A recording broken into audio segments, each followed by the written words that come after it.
ji xeta pazayê tebaxa heya xeta pazayê Şubatê di nav PKK de çek û dijwarî. Beşa yekem, pazayê tebaxê û analîza wê ya objektif, analîza şer ji herekê heta HPG. Ev 37 sal li ser şerê çekdariyê PKK di pazayê tebaxa 1984 de dayî destpêkirin ra derbas bû. Bi vê çalakiyê PKK yekem rêxistina xwe ya çekdarî an ku damezrandina herekê Hêzên Rizgariya Kurdistanê jî îlan kir. Bi derxistina sê çalakiyên ku li Erh û Şemzînan û Çataxê bên kirin, wê damezrandina herekê bu hate ragihandin. Çalakiya Mehsûn Korkmaz a li Erh û pêk anî deng da.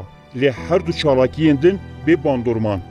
Her çend wisa dixuye ku çalakiyê Erhê şerê çekdarî tê destpêkirin jî lê bi rastî PKK di sala 1977 de dest bi çalakiyên çekdarî dike.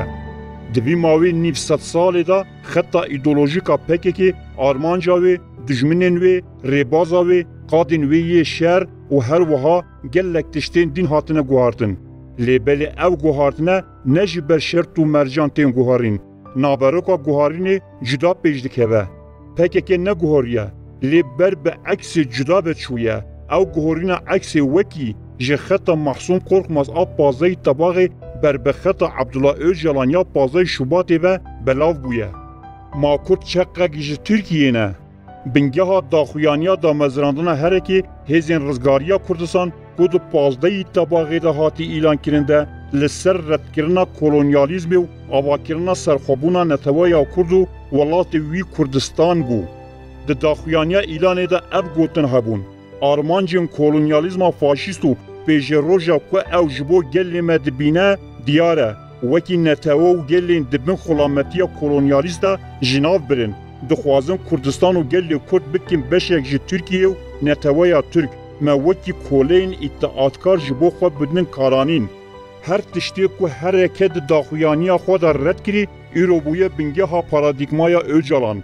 Demokratîzekirina Tirkiye di bin nasnameya jorîn a Tirkiyebûnê de yekbûyîn û bûna parçeyek ji neteweya Tirkiye. Bingeha armanca proje çareseriya Öcalan e. Cihê ku Abdullah Öcalan armanca xwe herî zelal rabe dike, ev îmralî ye. Öcalan ji kesê lêpirsîna wî dike, Atîla Oğur re dibêje. Qurmê darê neteweya Tirkiye, em Kurd jî çeqên wê darî ne.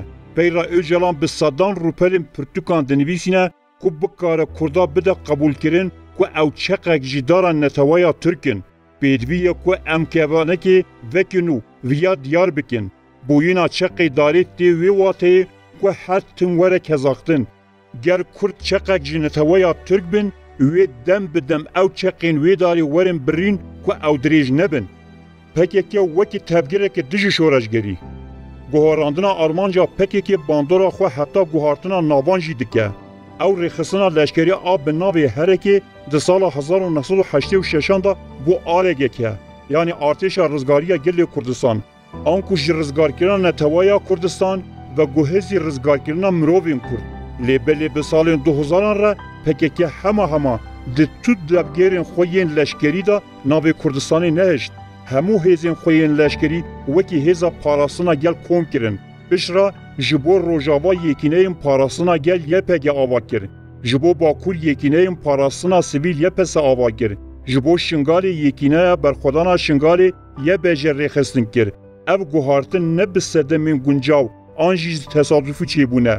Armanca PKK bi van guharandinan dixwaze navê Kurdistanê û netewa Kurd wenda û nediyar bike. Pir giring e ku Kurd mihaseba şer û dijwariya vê nîvê sed sala PKK dayî meşandin bike. Lê belê şîroveyên wan pêvajoyên dîrokî naêne kirin. Ew şîroveyên heyî jî yên PKK û dewleta Tirka dagirkerin. Diyara ku di cîhana lêpirsînê de ku aliyekî xwe diparêze, aliyê din jî wana wekî şeytan dinirxîne. Tu rastî dernakevin holê. Di şîroveyên PKK û dewleta Tirk de rastî têne veşartin.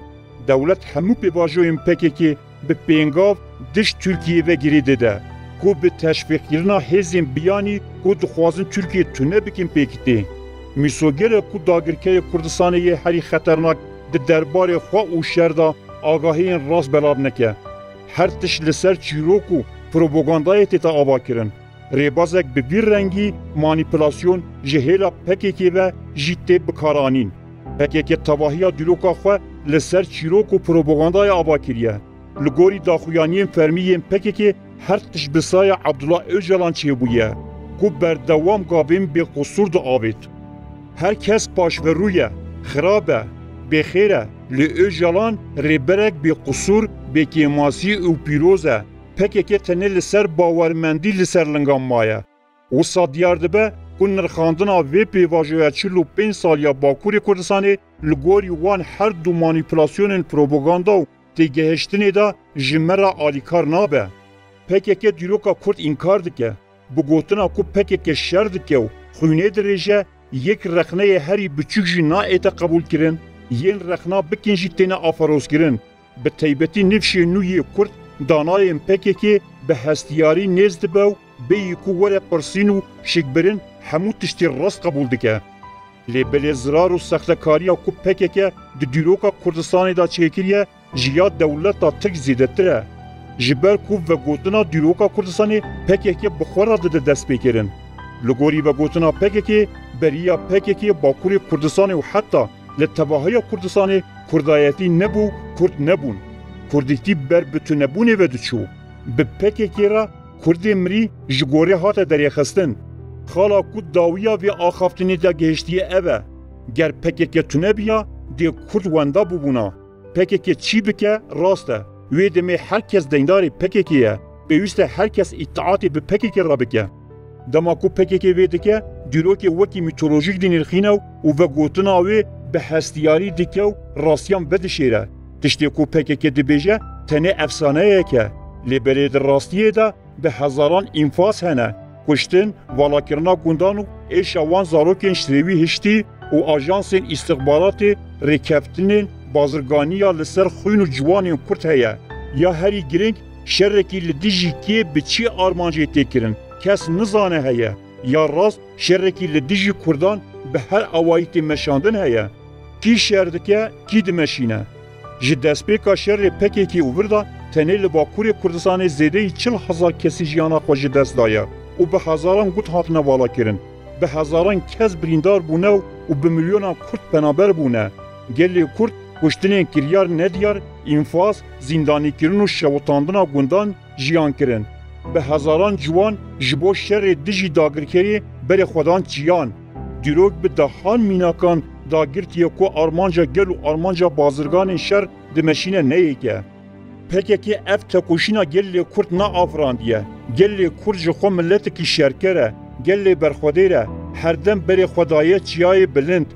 رخنکرنا پککی نا ادواتای رخنکرنا گل کرد و رخنکرنا ین جان خودانه. برواجی اشکرکرنا دیروکا پککی یاد نوا 5 سالان دا که چاوا پککی بویه تفگیره که دش شورش سرخبونا کردستانی و خودی درکتنا لخوینو کدا گلی کرده. جبرویه که امی دتایو چیروکا دیروکا پککی یا شر و دجواریا و یا 5 سالان جوارا بنویسینن.